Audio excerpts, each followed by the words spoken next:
Selamat datang kembali. Oke, kita langsung aja nih bahas materi seru dari buku BE 2.0 Jim Collins.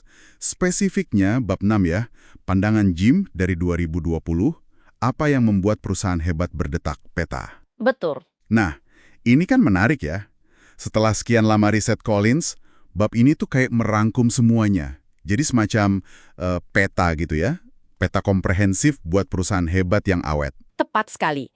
Dan ini bukan sekedar rangkuman biasa loh. Ini hasil sintesis riset dia puluhan tahun.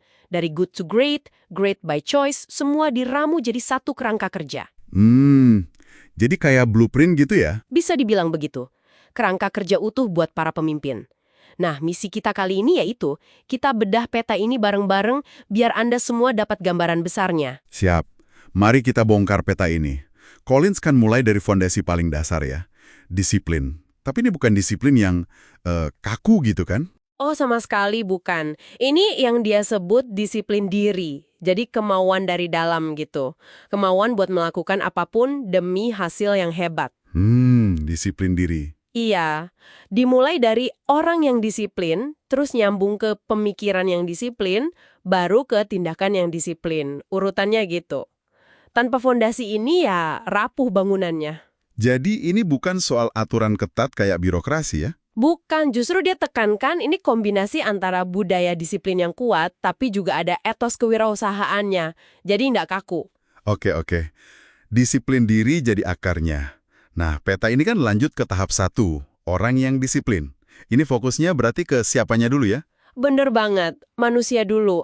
Ada dua pilar utama di sini. Yang pertama, kepemimpinan level 5. Level 5.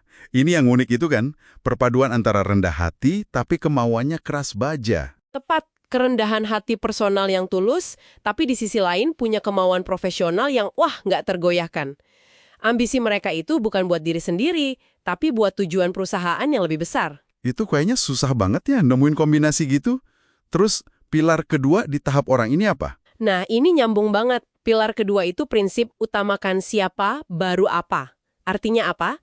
Pemimpin level 5 ini fokus banget mastiin orang yang tepat ada di dalam bus perusahaan. Maksudnya tim inti gitu ya? Iya, tim inti, posisi kunci, orang yang tepat masuk, orang yang salah keluar, terus orang yang tepat ini duduk di kursi yang pas. Dan ini semua dilakukan sebelum nentuin arah strategisnya mau kemana. Jadi orang dulu baru strategi, bukan sebaliknya? Persis, dapetin tim yang benar itu prioritas nomor 1, bahkan di atas strategi. Krusial banget ini. Oke, jadi tim udah solid nih, orangnya tepat semua. Tapi kan cara mereka berpikir juga penting ya? Nah, ini kita masuk ke tahap 2, pemikiran yang disiplin. Betul. Setelah orangnya pas, baru mikirnya gimana. Di sini ada dua konsep lagi yang, kuat banget. Pertama, hadapi fakta brutal. Ini yang dikenal juga sebagai paradoks Stockdale. Oh iya, paradoks Stockdale. Ini soal optimis, tapi juga realistis kan? Tepat. Kemampuan buat pegang teguh keyakinan kalau Anda pasti akan berhasil pada akhirnya. Tapi, di saat yang sama, Anda juga harus berani dan jujur hadapi kenyataan terpahit dari situasi sekarang. Jadi nggak denial ya? Nggak boleh denial. Harus seimbang antara optimisme jangka panjang sama realisme brutal jangka pendek. Butuh mental kuat memang. Iya, kebayang sih susahnya. Itu gimana nyambungnya sama konsep kedua, konsep landak? Bantu kita buat fokus. Ini kan irisan 3 lingkaran itu. 3 lingkaran apa aja tuh? Pertama, apa passion terdalam Anda? Kedua, di bidang apa Anda bisa jadi yang terbaik di dunia? Bukan cuma bagus ya, tapi terbaik. Wow, terbaik di dunia ya? Iya. Dan ketiga, apa yang jadi penggerak mesin ekonomi utama Anda? Nah, perusahaan hebat itu nemuin irisan manis dari 3 lingkaran ini. Terus mereka fokus di situ. Bener-bener fokus. Jadi intinya nemuin satu hal itu dan bilang tidak ke yang lain, gitu ya? Persis. Justru kekuatan konsep landak itu di situ. Memaksa kita menolak banyak peluang bagus demi ngejar satu peluang hebat yang benar-benar pas sama DNA kita. Menarik banget. Nah, dari pemikiran yang udah fokus ini, gimana lanjut ke aksinya? Tahap 3, tindakan yang disiplin. Nah, di tahap tindakan ini ada 2 mekanisme penting. Yang pertama, roda gila atau flywheel. Roda gila. Ini metafora buat momentum ya? Betul. Momentum kehebatan itu nggak datang tiba-tiba. Bukan dari satu gebrakan besar. tapi kayak dorong roda besi raksasa. Butuh dorongan konsisten, terus-menerus, searah sama si konsep landak tadi. Pelan-pelan tapi pasti gitu. Ya, setiap putaran kecil itu ngebangun momentum buat putaran berikutnya. Awalnya berat, tapi lama-lama roda itu berputar kencang dengan kekuatannya sendiri. Susah dihentikan. Jadi kalau roda gilanya seret, mungkin perlu cek lagi konsep landaknya udah pas belum ya? Bisa jadi, seringkali begitu. Nah, mekanisme kedua di tahap tindakan ini adalah Mars 20 mil atau 20 mile march. Mars 20 mil, apa lagi nih? Ini soal konsistensi fanatik, menetapkan target kinerja spesifik, terus dicapai secara konsisten dalam periode waktu tertentu.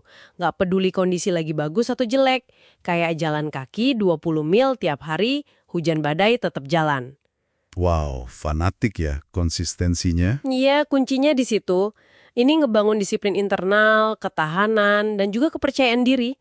Apalagi di dunia yang sering gak pasti kayak sekarang, ini penting banget. Konsistensi ngalahin intensitas sesaat. Oke. Konsistensi fanatik. Nah, ini kita sampai di puncak petanya nih, tahap 4.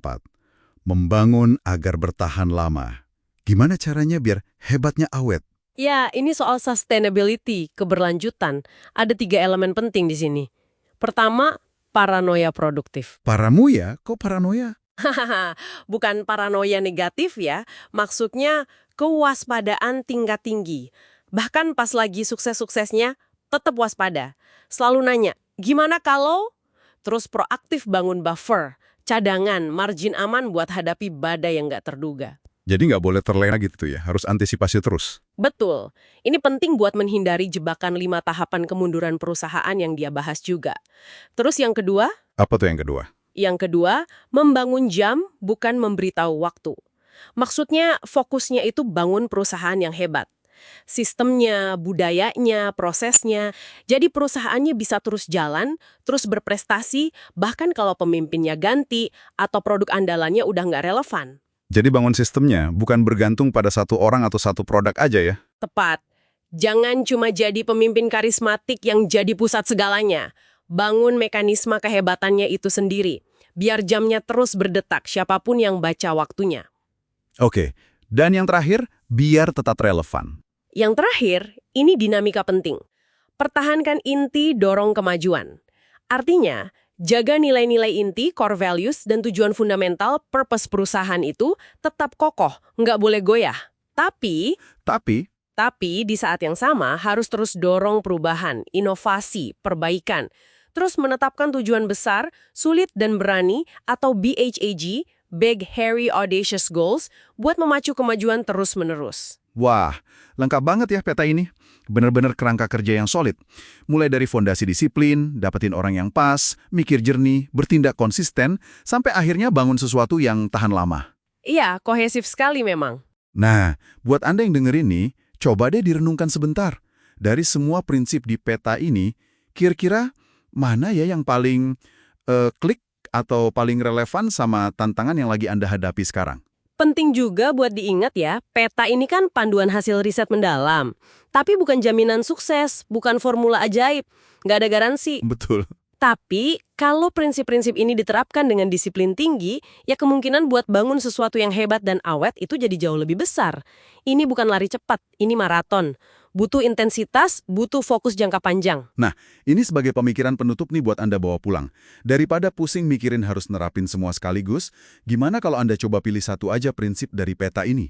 Mungkin yang paling ngerasa relevan, atau paling lemah di tempat Anda sekarang. Terus, komitmen deh buat nerapin itu sungguh-sungguh mulai minggu ini.